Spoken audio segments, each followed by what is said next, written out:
mais c'est un grand ami que j'apprécie beaucoup, son énergie, son charisme. Et je pense que ce projet-là est un projet qui va permettre de pouvoir édifier beaucoup de personnes. Moi-même, j'apprends beaucoup à travers ton canal. Je ne peux que te remercier.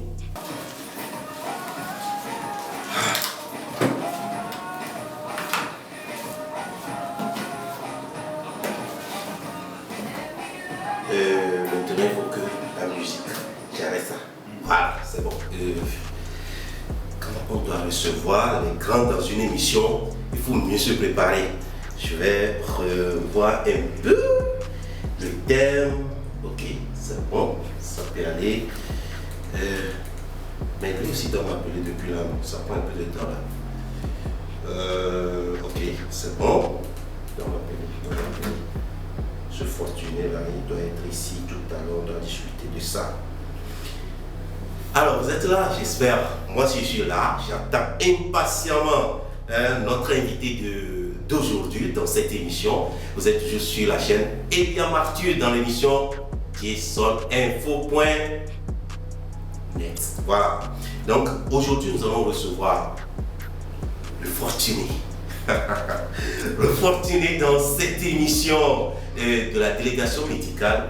Mais ça donne gros, grand et du poids dans, disons, pour le soutien de tous. Je ne vais pas trop long. On va rentrer dans le vif de l'émission en même temps.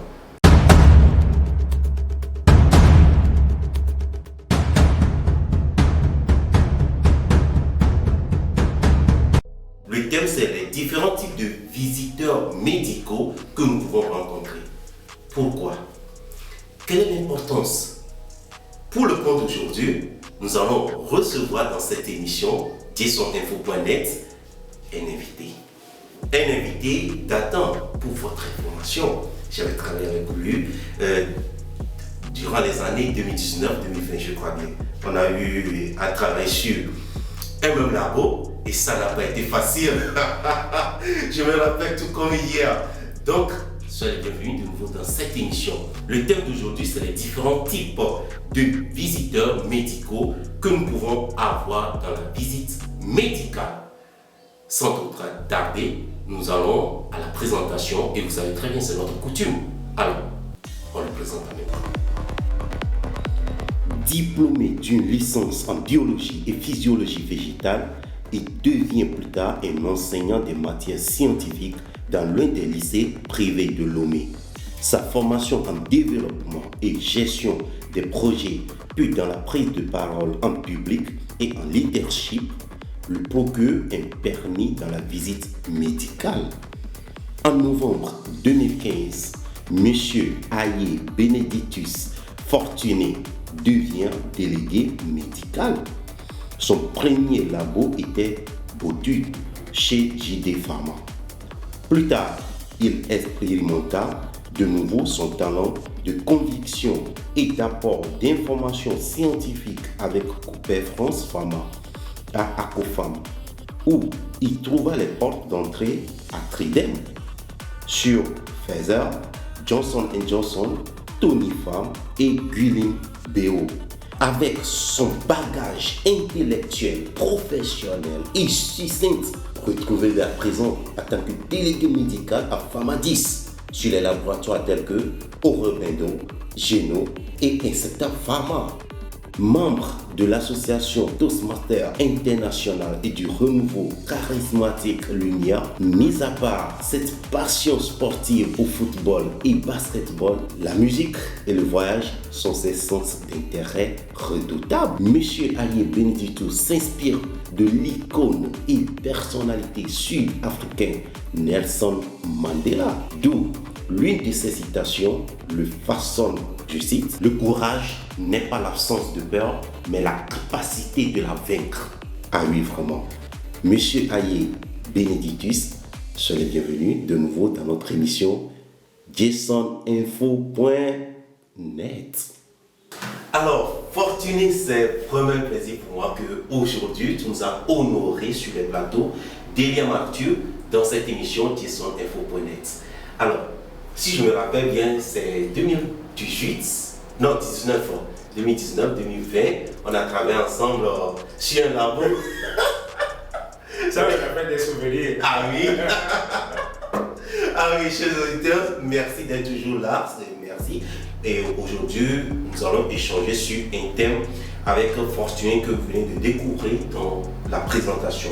Le thème, c'est les différents types de visiteurs médicaux qu'on peut avoir. J'ai déjà fait une émission, qu'est-ce que c'est que la visite médicale, que je laisse en lien plus haut. J'ai fait l'émission également sur les différents types de visites qu'on peut faire au cours d'une visite médicale. Je laisse aussi le lien plus haut. Mais parler des différents délégués qu'on peut avoir chez les PAFET. Donc, merci d'être là pour qu'on puisse échanger là-dessus. Pour commencer, c'est quoi un visiteur médical? Merci beaucoup, M. Abey. Et à Mathieu, je veux dire. Alors, pour faire simple, pour moi, le visiteur médical, c'est celui-là, c'est un représentant tout d'abord d'un laboratoire pharmaceutique ou bien d'un groupe pharmaceutique. Et il est appelé à défendre les intérêts de ce groupe-là. Défendre sur plusieurs plans, mais d'abord, c'est un commercial. Son but, c'est d'amener le chiffre d'affaires que le laboratoire désire. Et en fonction de cela, il y a un cahier de charges qui lui est alloué, qu'il doit honorer.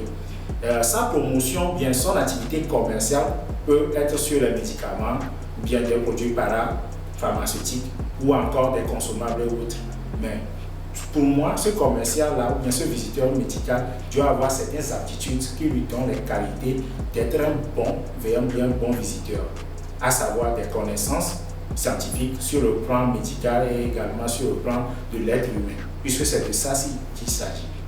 Il doit également avoir les qualités d'un bon commercial, être empathique, être jovial et également faire preuve d'enthousiasme, être dynamique et être à l'écoute également et bien d'autres encore. Pour moi, justement, c'est celui-là qu'on peut définir comme étant un visiteur ou bien un délégué médical. Je vous en remercie. Merci beaucoup, merci. Belle définition, belle présentation. On sent vraiment, c'est ça, c'est ailleurs quoi, Fortuné quoi. Ok, très bien. Et sur ce, quels sont les types, quand on parle des types déjà, des grands groupes de délégués médicaux qu'on peut avoir?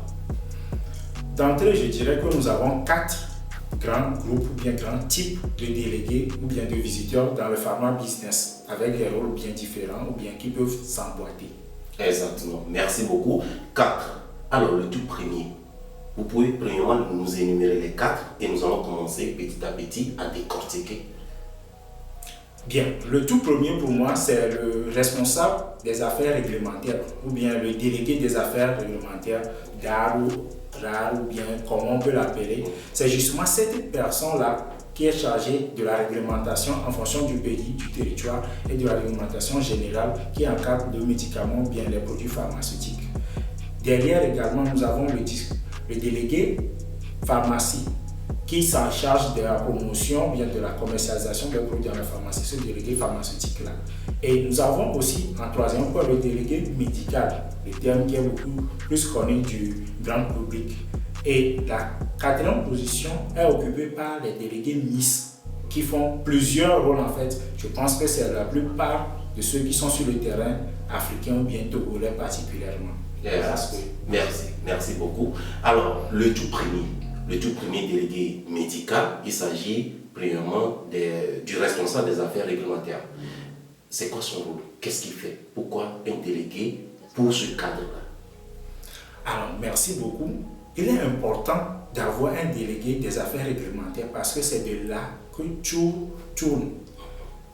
Le médicament est un produit très protégé. Il y a des lois, il y a des conditions et cela amène à ce qu'on puisse les maîtriser pour ne pas tomber dans l'illégal. Donc le délégué des affaires réglementaires ou bien le responsable des affaires réglementaires, c'est cette personne-là que le laboratoire a habilité à le représenter, a d'abord introduit les dossiers pour avoir les autorisations de mise sur le marché, ce que nous appelons communément AM. Voilà. Il est également chargé de s'assurer de son maintien parce que justement les AMM se renouvellent chaque 5 ans ou bien chaque 3 ans. Il y a aussi les ATU, les autorisations temporaires qu'on donne aux médicaments ou bien à certains groupes pour pouvoir exporter ou bien pouvoir commercialiser les produits pharmaceutiques sur un territoire donné, sur un temps bien plus précis. Donc cette personne est également chargée de la pharmacovigilance, tout ce qui touche à l'éthique ou bien à la qualité des produits ou bien aux effets secondaires que ces produits peuvent avoir sur notre organisme. Donc voilà à peu près les missions ou bien les rôles de ce délégué pharmaceutique-là que je peux définir. Très bien, c'est clair. Alors, deuxième délégué. Deuxième délégué, c'est le délégué pharmacie. Alors, le délégué en pharmacie ou bien le délégué officine, c'est justement ce délégué-là qui est chargé de faire la promotion uniquement dans les pharmacies ou bien dans les officines privées. Si je parle des officines privées, j'englobe aussi bien les grossisseries répartiteurs. Nous avons plusieurs sur le marché et nous avons plus d'une centaine, plus de 200 pharmacies privées sur le marché. Donc c'est celui-là qui est le représentant du laboratoire qui fait la promotion, organise des réunions et tout ce qu'il y a comme cahier de charge dans ces pharmacies et aussi chez les grossistes. Il s'assure également des statistiques, des suivis et autres. Il également motive l'équipe pour les conseils, pour les produits OTC, les produits à conseil. Il est également appelé à faire le merchandising, qui est également notre forme de promotion médicale. Donc, il a beaucoup de rôles en son sein, mais il le fait spécifiquement vers les officines, vers les grossisseries. C'est la définition semblable, globale que nous pouvions donner à ce type de délégué. Parfait, ça me fait plaisir que tu es là, parce que tout est clair, j'espère. Tout est bien scindé, tout est bien clair. Merci beaucoup. Alors, l'autre côté, c'est le délégué médical même. Là, le nom sort pour tout le monde. Alors, c'est qui un délégué médical? Genre médical. Merci beaucoup. Je pense que déjà dans le nom, on a le délégué médical. Effectivement, c'est ce représentant, ce commercial du laboratoire qui assure la promotion des produits pharmaceutiques. Quand je parle des produits pharmaceutiques, pour faire simple, ce sont les médicaments. Ce sont également d'autres produits qui ne sont pas réellement des médicaments, à savoir les vaccins et également les sérums, qu'on ne classe pas dans les médicaments, mais qui font partie également de la promotion. Nous avons les produits parapharmaceutiques, les pâtes dentifrices, les soins, les produits de soins, les produits cosmétiques également, les huiles essentielles qui ont des vertus thérapeutiques qui peuvent faire sujet de promotion. Alors, ce type de délégué, par contre, ce type de délégué, comme on l'appelle généralement bien de visiteur médical, lui fait sa promotion en fait dans les centres de santé, chez les prescripteurs ou bien ce que nous appelons communément dans le jargon les PDS, les personnels de santé, en fait, les personnels de santé qui sont, si on peut les citer, les infirmiers, les assistants médicaux, les médecins et autres. Voilà. Lui, son travail, c'est beaucoup plus aller défendre ces produits-là, son portefeuille produit chez ces personnels de santé, dans les officines, pas dans les officines plutôt, mais plutôt dans les centres hospitaliers, voilà, et non hospitaliers également. Voilà, donc c'est ça son travail, c'est ça son cahier de charge. Ça peut être un délégué hospitalier ou non hospitalier. Exactement. Sur ce, franchement, pour un délégué médical, c'est deux. Hospitalier ou non hospitalier. Hospitalier aussi, c'est bien cédé, PDS, et puis, oui, tu dois avoir en possession des produits qui te dirigent vers l'hôpital.